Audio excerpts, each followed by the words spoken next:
ठीक है, तो सभी को नमस्कार। जैसे कि आप लोग जानते हैं, हम आपको कक्षा 11 की फिजिक्स करवा रहे हैं और जिसमें आपका चैप्टर नंबर 2 अभी चल रहा है, जिसमें चैप्टर का नाम है सरल रेखा में गति, और जिसकी अभी तक कुल 3 क्लास हो चुकी हैं। और यदि आपको याद होगा, यदि आपने पिछली क्लास को देखा होगा, उस क्लास में हमने आपको चाल और वेग में अंतर, साथ में गति के समीकरण पढ़ाए थे, जिनको हमने आपको सामान्य विधि से सिद्ध करवाया गया था। ठीक है, तो इसी क्रम में जो अगला जो आपके पास में, जैसे कि मैंने आपको बताया था, गति के समीकरण को सिद्ध करने की आपके पास में टोटल 3 विधियां हैं।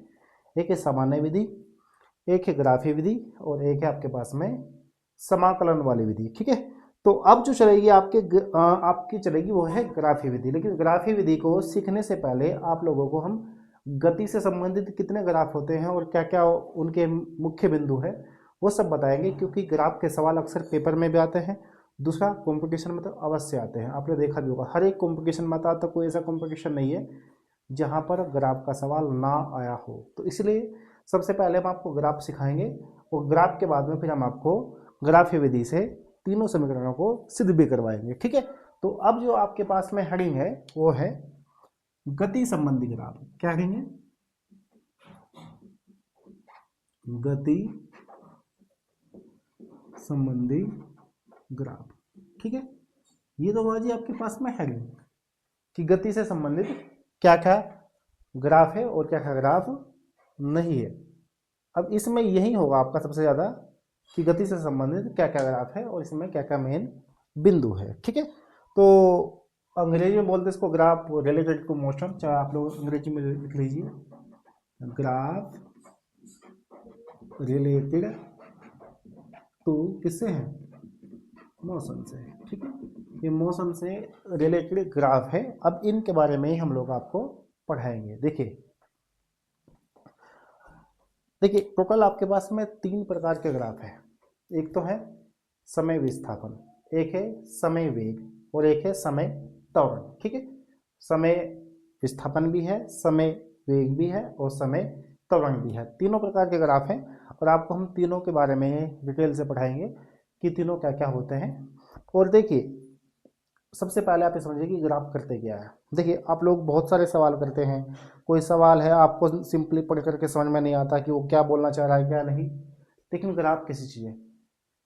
देखिए, फिजिक्स में जब भी हम किसी वस्तु का ग्राफ खींचते हैं तो ग्राफ एक ऐसा साधन है जो किसी भी वस्तु की जो गति कर रही है, या कहीं भी अन्य कोई चक्कर होगा उसमें भी, तो ये ऐसा साधन है कि जो उसके विभिन्न पहलुओं का, पहलू मतलब कि उसने उसमें क्या क्या कंडीशंस आई है, क्या क्या गति हुई है, क्या क्या क्या उसके मेन पॉइंट्स है, उनका बहुत आसानी से विश्लेषण कर सकती है। मतलब उनको बहुत आसानी से समझा सकते हैं कैसे। और ये काम किनका? सिर्फ ग्राफ का होता है। ठीक है, तो यही बात आपको लिखनी है। अब जब आप लोग इसकी डेफिनेशन लिखेंगे तो लिखिए, इसकी डेफिनेशन लिखो। देखो, ग्राफ एक ऐसे साधन होते हैं, साधन होते हैं जो किसी भी वस्तु की गति के विभिन्न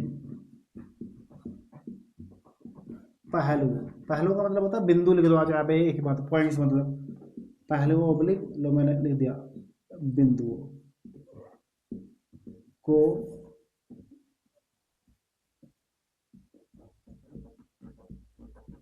आसानी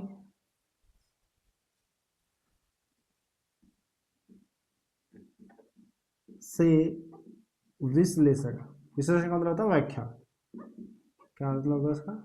व्याख्या कर सकते हैं। तो ये तो हुई इसकी डेफिनेशन। ठीक है, कि मतलब ग्राफ करते क्या काम है। क्लियर है?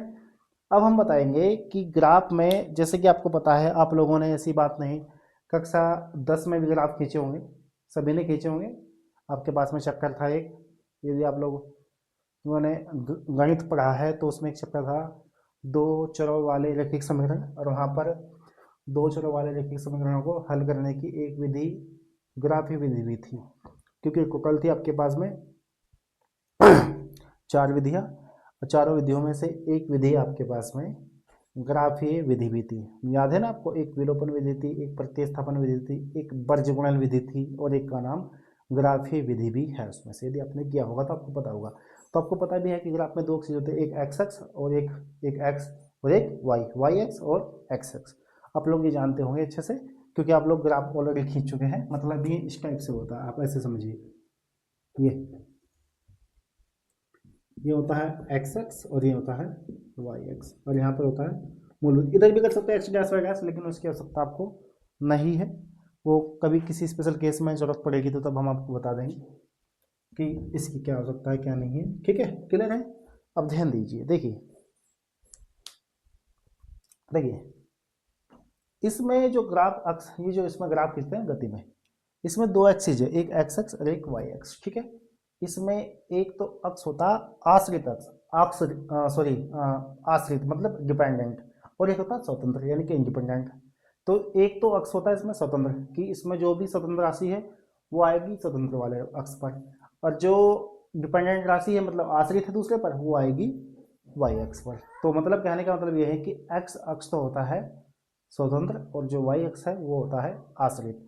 तो इसलिए आप लोगों को ये समझना होगा कि कौन सी राशि स्वतंत्र होती है और कौन सी आश्रित होती है। इसको आप ऐसे पहचान लीजिए। देखिए, आपको पता है कि समय समय किसी पर भी निर्भर नहीं करता है। अगर कोई वस्तु गति कर रही है तो समय अपने आप चलता रहा, समय किसी पर डिपेंडेशन नहीं करेगा। जबकि चाहे आप विस्थापन निकालो, चाहे दूरी निकालो, चाहे चाल निकालो, चाहे वेग निकालो, चाहे त्वरण निकालो, कुछ भी निकालो, वो किसी ना किसी राशि पर डिपेंडेशन करेगा, यानी कि किसी ना किसी कंडीशन पर वो डिपेंड अवश्य करेगा। लेकिन समय एक ऐसी चीज़ है जो किसी पर डिपेंड नहीं करता। वो तो अगर गति हो गई तो वो चलता रहेगा, वो किसी पर कुछ भी डिपेंड नहीं करेगा। इसलिए समय कैसी राशि, समय होती है स्वतंत्र राशि। कैसी राशि होती है, स्वतंत्र। और बाकी सभी क्या होती है, बाकी सभी क्या होती है, बाकी सभी होती है आश्रित यानी कि डिपेंडेंट। और वो जो समय होती है वो क्या होती है, स्वतंत्र यानी कि इंडिपेंडेंट। तो इसमें ये बात आपको बतानी पड़ेगी। ठीक है, तो इसमें देखिए, किसी भी ग्राफ को दर्शाने के लिए दो भौतिक राशियों की आवश्यकता होती है, आवश्यकता होती है, जिनमें से एक स्वतंत्र, मतलब बोले तो इंडिपेंडेंट, आप लोगों को अंग्रेजी पता होगा। ठीक है, तथा एक आश्रित, बोले तो डिपेंडेंट। ठीक है, होती है। जो भौतिक राशि, इसमें क्या डेफिनेशन आ जाएगी, किसी अन्य भौतिक राशि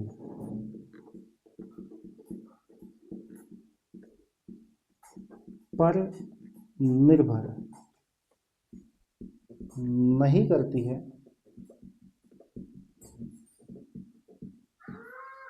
वह स्वतंत्र भौतिक राशि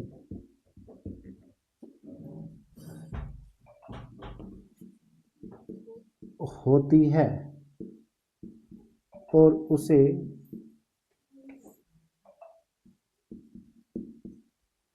स्वतंत्र अक्ष अर्थात एक्स अक्ष पर दर्शाया जाता है। ठीक है, दर्शाया जाता है। तथा जो भौतिक राशि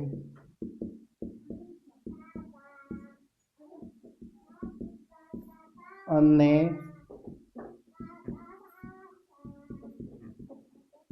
भौतिक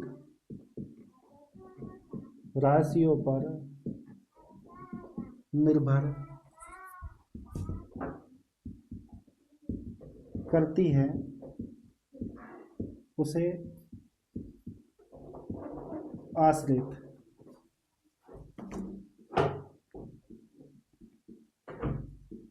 भौतिक राशि कहते हैं और वह आश्रित अक्ष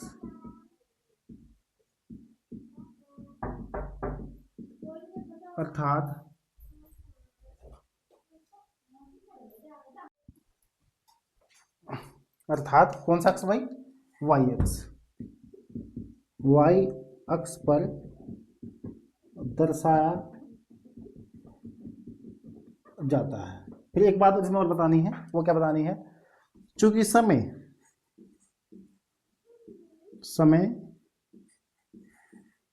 किसी भी भौतिक राशि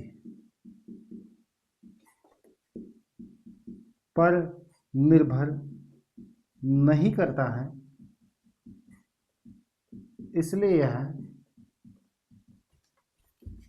क्या होता है, स्वतंत्र होता है, जिसे एक्स अक्ष इस वाले पर दर्शाया जाता है और अन्य भौतिक राशियों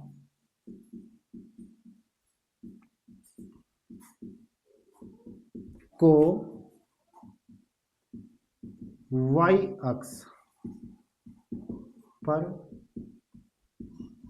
दर्शाया जाता है। ठीक है, तो इसमें जो मैंने आपको नियम लिखवाए हैं, ये नियम आपको बताते हैं कि एक्स अक्ष पर क्या दर्शाया जाता है जी, आपका समय, और जो वाई अक्ष है इस पर क्या दर्शाया जाता है जी, आपका अन्य भौतिक राशि, चाहे वो विस्थापन हो, चाहे वो वेग हो, चाहे वो आपका त्वरण हो। तो इन नियमों को आप ध्यानपूर्वक लिख लीजिए कि जो आपको नियम लिखवाए गए हैं, वो चाहे तो आप वीडियो को पॉज करके लिख लीजिए। अब इसी संबंध में हम आपको बताएंगे कि कौन कौन से ग्राफ के प्रकार हैं। ठीक है, तो इसमें जो नंबर 1 ग्राफ आता है, ठीक है, इसमें जो नंबर 1 ग्राफ है वो है आपके पास में पहला जो हेडिंग है आपके पास में वो है समय स्थिति ओब्लिक विस्थापन, एक ही चीज क्या लो, ग्राफ। ठीक है, तो समय स्थिति ग्राफ चल गया है आपका, और हम आपको इसके बारे में सारी कंडीशंस बताएंगे कि कहाँ पर क्या होता है, कहाँ पर क्या नहीं होता है। जैसे कि सबसे पहले इसके बारे में मुझे लिखना पड़ेगा थोड़ा सा, तो आप मुझे बताएंगे कि इस ग्राफ में एक्स अक्ष पर क्या आएगा, उस पर आएगा समय, और वाई पर कौन सा आएगा, स्थिति यानी कि विस्थापन। ठीक है, तो यही बात आपको लिखनी है कि इस ग्राफ में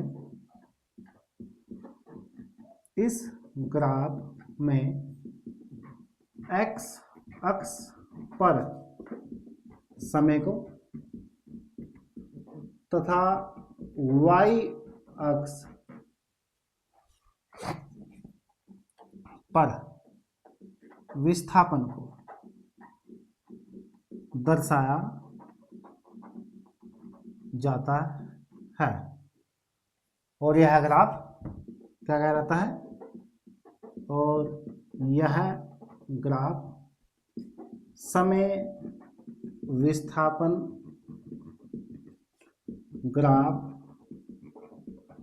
कहलाता है। ठीक है, ये आपको डेफिनेशन भाई लिखनी है, बहुत जरूरी, अपनी कॉपी में भी अवश्य लिखनी है, क्योंकि ये ग्राफ के सवाल बहुत पेपर में आते हैं, इसलिए इनको बहुत ध्यान से समझ लेना, क्योंकि इसके सवाल बहुत आते हैं पेपर में भाई। ठीक है, तो इनको समझना बहुत जरूरी है, इतना भी आप लोग हमेशा याद रखें कि बिना समझे इनको काम बिल्कुल भी चलने वाला नहीं है। ठीक है, चलिए यहाँ तक तो लिख लेना आपने, अब आगे देखिए क्या होगा।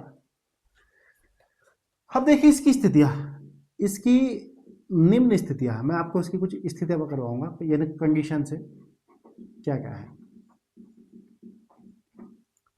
नंबर 1 देखिए, पहला ग्राफ ये है,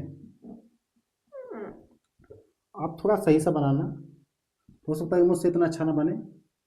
ये ओ है, ये एक्स है, ये वाई है, यहाँ पर है टी और यहाँ पर है एक्स। मैं लिख देता हूँ ये मीटर में है और ये किस में है, सेकंड में है। ठीक है, एक्स का मतलब क्या है, विस्थापन। एक्स क्या, विस्थापन को हम एस बोलते हैं, एस। और चलो यहाँ पे लिख भी दो कि ये है समय, ये क्या है भाई, समय। और यहाँ पर लिख दीजिए ये क्या है भाई, ये है विस्थापन। क्या है, विस्थापन। ठीक है, और ग्राफ बना दीजिए, बिल्कुल सेम सेम पॉइंट बनाने हैं, दूरी बिल्कुल सेम रख दी है।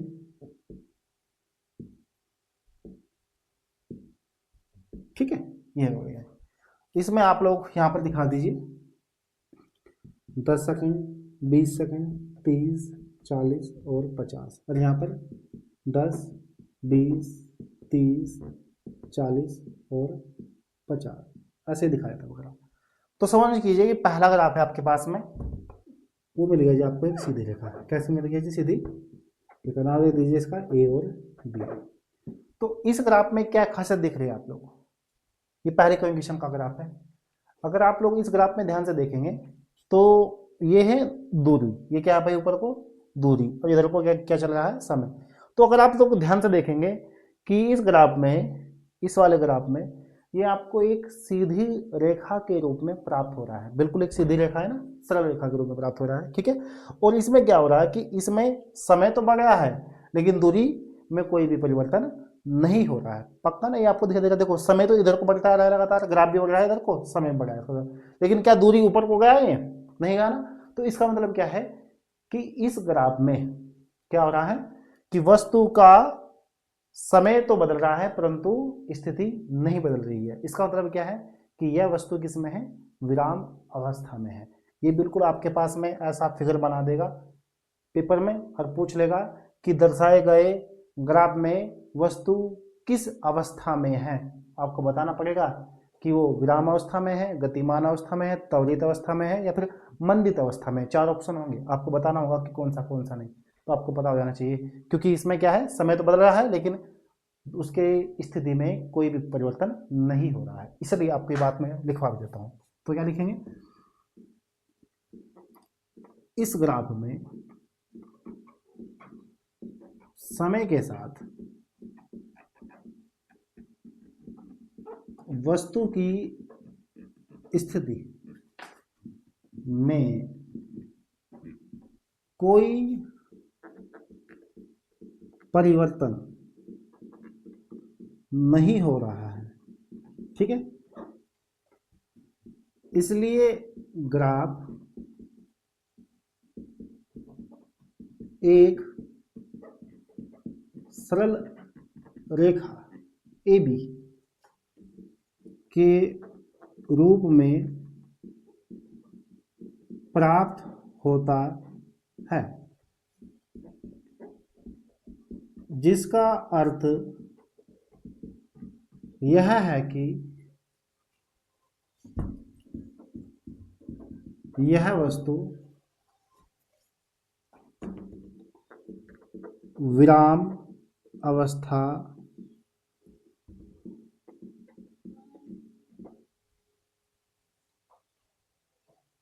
में है। ठीक है, जिसका अर्थ क्या है कि ये वस्तु किस में है, विराम अवस्था में है। क्लियर है।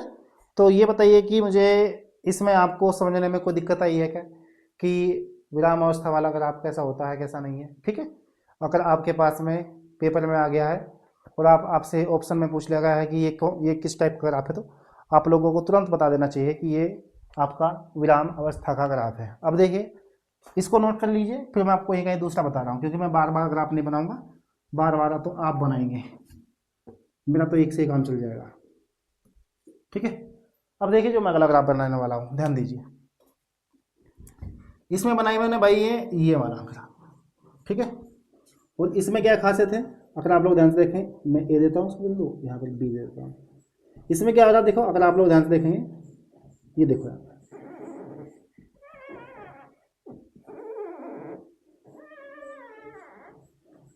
क्या खासियत है,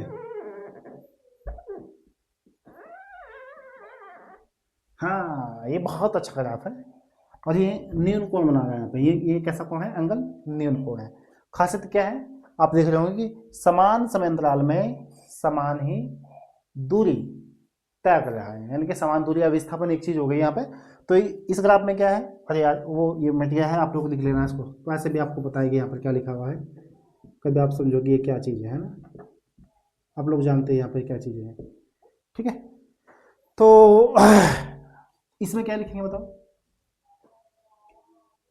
यह ग्राफ क्या भाई, कि इस ग्राफ में जाओ सीधा सीधा, इस ग्राफ में कोई वस्तु समान समय अंतराल में समान दूरी तय करती है, इसलिए यह न्यून कोण बनाती हुई एक सरल रेखा के रूप में प्राप्त होता है। जिसका अर्थ क्या है, जिससे यह स्पष्ट होता है कि यह वस्तु एक समान वेग से गतिमान है, और ये धनात्मक वेग है क्योंकि लगातार दूरी बढ़ती जा रही है। ठीक है ना ये बात, तो इसमें आपको बस यही बताना है। ठीक है, और ये भी आपके पेपर में आ जाता है, ऐसा कुछ नहीं कि नहीं आता है, बस आपको पता होना चाहिए। ठीक है, चलिए देखिए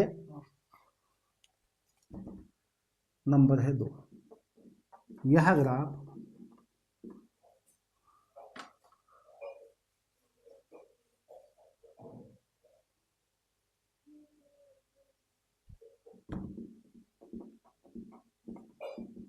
समय अक्ष के साथ, समय अक्ष तो है, न्यून कोण बनाती हुई एक सरल रेखा में है,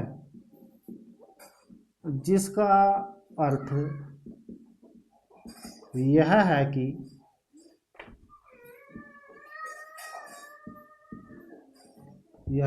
कि यह समान समय अंतराल में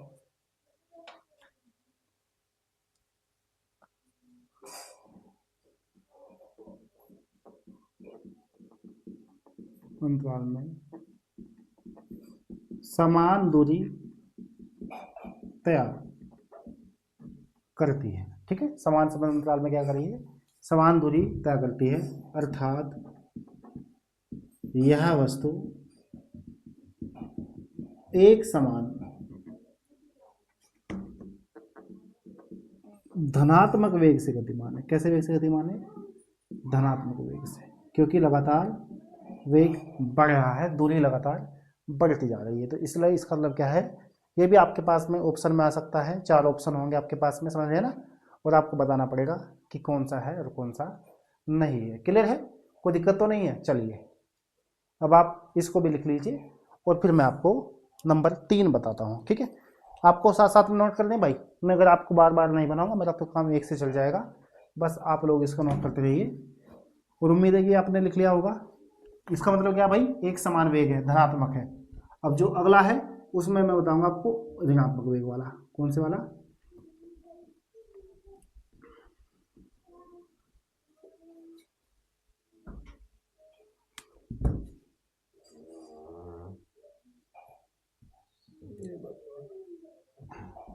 ठीक है।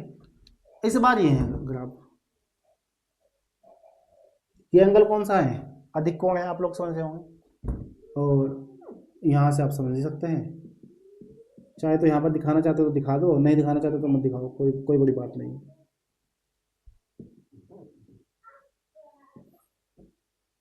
ठीक है, ऐसे करके दिखा सकते हैं, नाम तो वही दिखाएंगे आप, ए बी। बोलो ग्राफ, देखिए मैं आपको एक बात बता रहा हूँ, पेपर में सिर्फ ग्राफ का चित्र बन जाएगा और आपका पूछ लेगा कि ये किस तरीके से गतिमान है, कि विराम अवस्था है, धनात्मक वेग की ऋणात्मक वेग, वो आपको बताना पड़ेगा।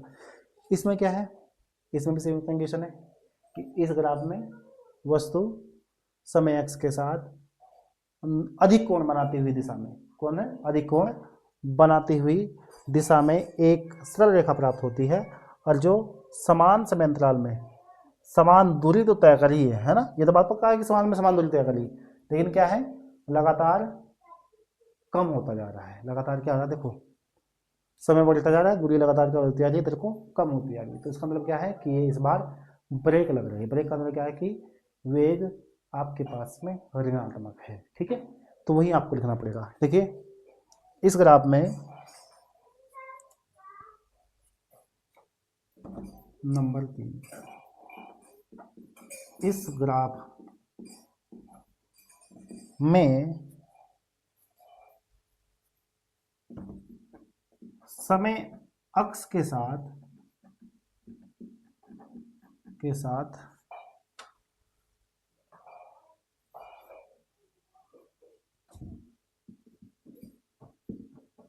अधिक कोण बनाती हुई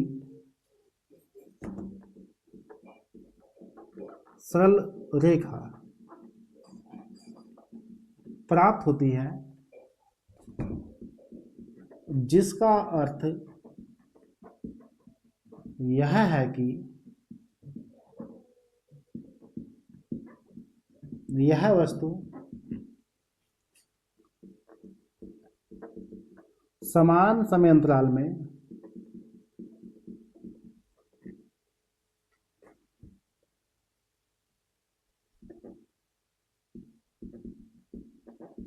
समान दूरी तय करती है, परंतु दूरी लगातार कम होती जा रही है। ये बात समझ लीजिए आप, दूरी क्या हो रही है, लगातार कम होती जा रही है। देख रहे हैं ना आप, दूरी क्या हो रही है, लगातार कम होती जा रही है, अर्थात यह वस्तु एक समान कौन सा वेग आएगा, ऋणात्मक वेग। कौन सा वेग भैया, ऋणात्मक वेग से गतिमान है। क्लियर है, कौन से वेग से गतिमान है जी, ऋणात्मक वेग से गतिमान है। ठीक है, चलिए तो अब आपने 3 ग्राफ पढ़ लिए हैं। इसी क्रम में अब आपका एक चौथा ग्राफ भी आएगा, इसको भी ध्यान से देखिए आप लोग। ठीक है, अभी बताते हैं आपको।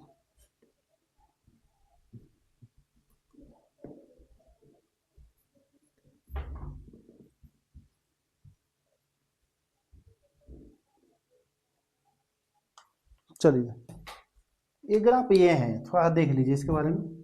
ऐसा भी आ सकता है, यहाँ गया फिर ऐसे फिर ऐसे और फिर ऐसे। तो इसमें आपको देख रहा होगा कि वस्तु क्या कर रही है कि समान समय अंतराल में भिन्न भिन्न दूरी तय हो रही है। समान दूरी तय नहीं है, क्योंकि ये एक वक्र के रूप में प्राप्त हो रहा है। तो इसका मतलब क्या है कि वस्तु असमान वेग से गतिमान होगी। क्लियर है, इसमें वस्तु क्या होगी, असमान वेग। ठीक है, तो बताओ क्या लिखेंगे इसमें। ये नंबर कौन सा भाई, 4 है, तो क्या लिखेंगे, इस ग्राफ में वस्तु समान समय अंतराल में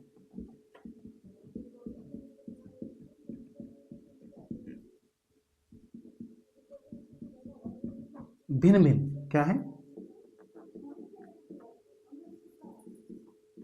दूरी तय करती है, जिसका अर्थ यह है कि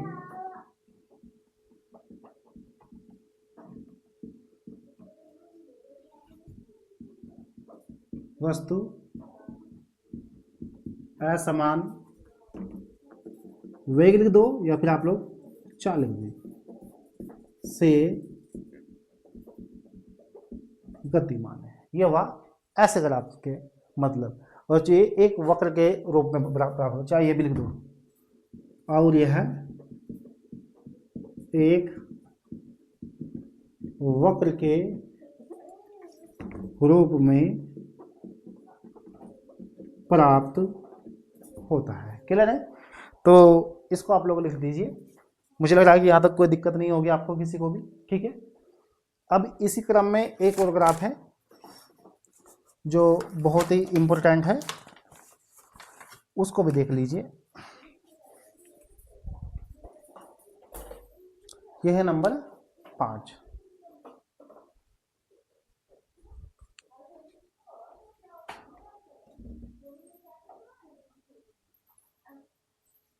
ठीक है, अब ध्यान दीजिए,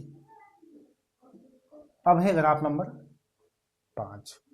वैसे इनके बारे में और भी डिटेल्स है, लेकिन ज़्यादा डिटेल्स मैं इसलिए नहीं करवा रहा, कभी आप लोग कंफ्यूज हो जाएं, और हम आपको इसलिए इतना करवाएंगे कि ताकि भाई इतना है कि आपको समझ में आ जाए, और जब इसके न्यूमेरिकल हो तो आपको समझ में आ जाए कि न्यूमेरिकल हो कैसे रहा है। ठीक है ना, इसलिए मैं आपको सिर्फ इस टाइप से करवाऊंगा कि इतना भी करवा दूंगा कि ताकि जब न्यूमेरिकल किसी भी प्रकार का आए आप लोग कर दो बस ग्राफ वाला, इसलिए करवा रहा हूँ इनको। ठीक है, तो चलिए खैर, अब बताइए कि इस ग्राफ की क्या खासियत है। ग्राफ आपके सामने है और लगातार ग्राफ करो के रूप में लगातार ऊपर की ओर बढ़ता जा रहा है। इसका मतलब क्या है कि वस्तु त्वरित अवस्था में, त्वरित का मतलब क्या है कि लगातार स्पीड बढ़ाई जा रही है, वो मतलब हो गया इसका, है ना। तो क्या मतलब है कि यह ग्राफ एक वक्र के रूप में प्राप्त होता है, जिसका अर्थ यह है कि वस्तु त्वरित गति से गतिमान। जो पिछले वाला था ना, उसमें कभी कम कभी ज्यादा था, वो असमान गति थी, लेकिन ये कौन सी गति है, त्वरित गति। इसको भी समझना पड़ेगा, मतलब उसमें असमान वेग है और इसमें त्वरित वेग है, या फिर कह लो कि उसमें असमान चाल है और इसमें त्वरित चाल है। इन चीजों को समझना पड़ेगा। असमान और त्वरित का मतलब क्या है, त्वरित का मतलब है कि लगातार बढ़ती जा रही है, और असमान का मतलब क्या है कि कभी कम और कभी ज्यादा। ठीक है नहीं बात।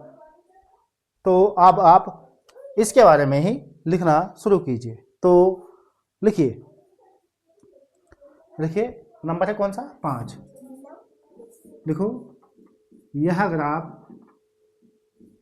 एक वक्र के रूप में प्राप्त होता है,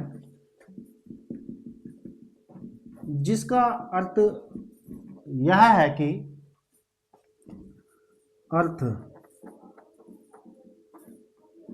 कि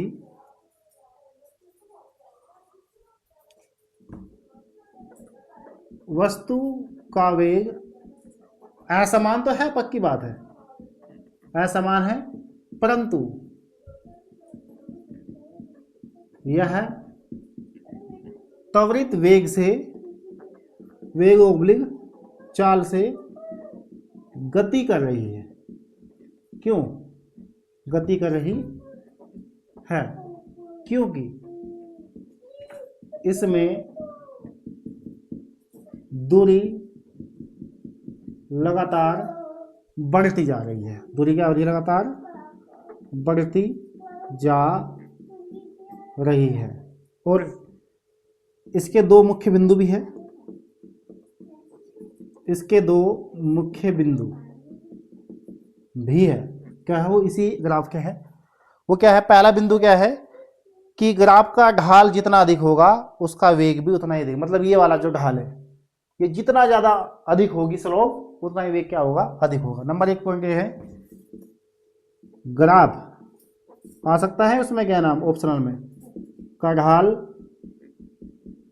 ढाल का मतलब होता है ये ढलान तो है ऐसे करके, जितना भी ज्यादा ढलान, जितना अधिक होगा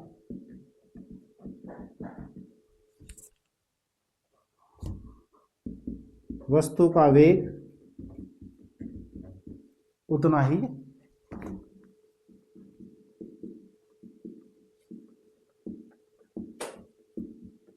अधिक होगा। क्लियर है। दूसरा पॉइंट देखिए, यह अगर आप कभी भी समय अक्ष के लंबवत नहीं हो सकता है, क्योंकि समय अक्ष के लंबवत हो गया तो ये वस्तु के अनंत वेग को बताएगा। अनंत मतलब समय तो बढ़ नहीं रहा, लेकिन लगातार वेग क्या है, बढ़ता जा रहा है, अनंत की ओर से गतिमान है, तो इसलिए जो इम्पॉसिबल है, क्या लिखेंगे, यह ग्राफ समय अक्ष के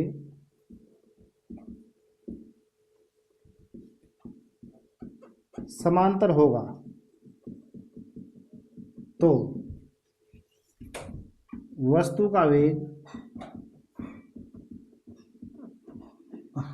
समांतर नहीं, लंबवत यार, लंबवत,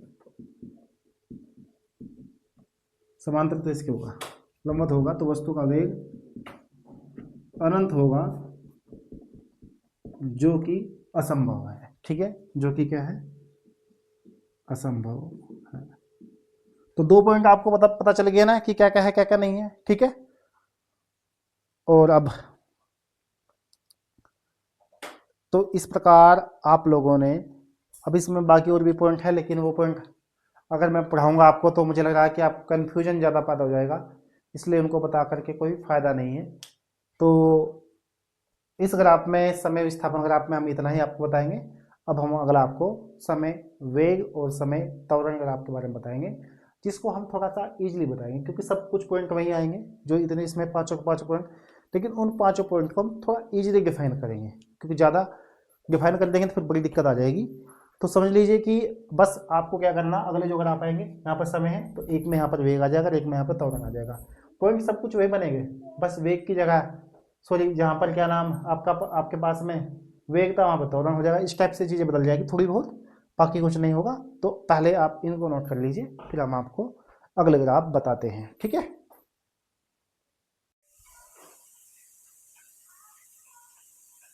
ठीक है।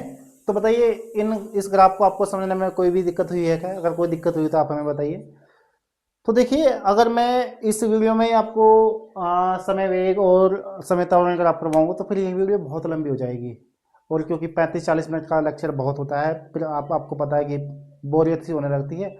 तो इसलिए बस इस क्लास में सिर्फ यही करवाएंगे, बाकी के जो 2 ग्राफ हैं हम आपको अगली क्लास में करवाएंगे। और मुझे उम्मीद है कि ये ग्राफ आपको अच्छे समझ में भी आ गया होगा, और बाकी की सेम कंडीशन ही बाकी अन्य ग्राफ में भी होगी। ठीक है, तो बस इस क्लास में सिर्फ इतना ही, और बस आखिरी में हमारी आपसे रिक्वेस्ट है कि इस वीडियो को लाइक भी करना है, इस पर कमेंट भी करना है, चैनल को सब्सक्राइब अवश्य करना है, दोस्तों में शेयर तो जरूर कीजिए। ठीक है, बस इतना ही, धन्यवाद। ओके।